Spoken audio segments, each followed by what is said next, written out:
Democratic challenger Joe Biden have arrived in Nashville, Tennessee for the final debate of the presidential campaign. New rules have been put in place for tonight after Donald Trump interrupted his rival 72 times in the first clash. This time, their microphones can be muted. Our North America editor John Sopel is in Nashville for us now, so less than 2 weeks to go, the last big chance to persuade the American public. Yeah, Sophie, this is the last big set piece for these two men in this long presidential election. Every American TV network is taking it. The audience will be huge. Stakes are really high. Arguably, the stakes are much higher for Donald Trump than they are for Joe Biden, because in polling terms, Donald Trump is lagging behind. And if you want to put it in football terms, Donald Trump needs to score a big victory, and Joe Biden will be happy for a scrappy 0-0 draw at the end of it. I think you're going to see Donald Trump going on the attack about Joe Biden's son Hunter and his role in an energy company in Ukraine when Joe Biden was the vice president. And Donald Trump will allege that there was corruption then. On the other hand, Donald Trump is going to be very much on the defensive over his handling of the coronavirus outbreak. That's the first topic for discussion.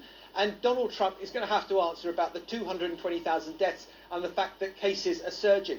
Important point, though. Although people will be hoping, a lot of people will be making up their minds on the basis of tonight, we now know that nearly 50 million Americans, that's way more than a third who voted in total in 2016, have already voted. Now, Donald Trump's aides want him to turn down the anger and turn up the likability.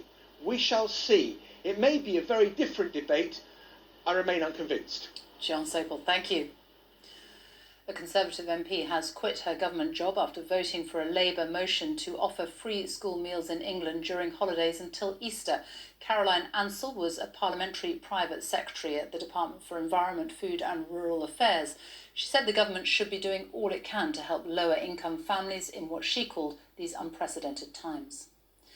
The trial of a group of 4 men facing charges of manslaughter and assisting illegal immigration after 39 migrants were found dead in a lorry in Essex has heard from a man whose parents allegedly paid for a VIP smuggling trip to Britain. The Vietnamese national said they paid £13,000 for the trip.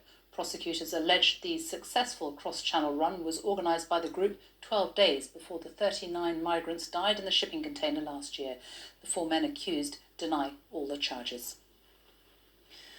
Too many people with learning disabilities or autism are receiving undignified and inhumane care in specialist hospitals. That's the verdict of the care regulator in England. The government commissioned the report and said its findings are deeply concerning. Our social affairs correspondent Alison Holt reports.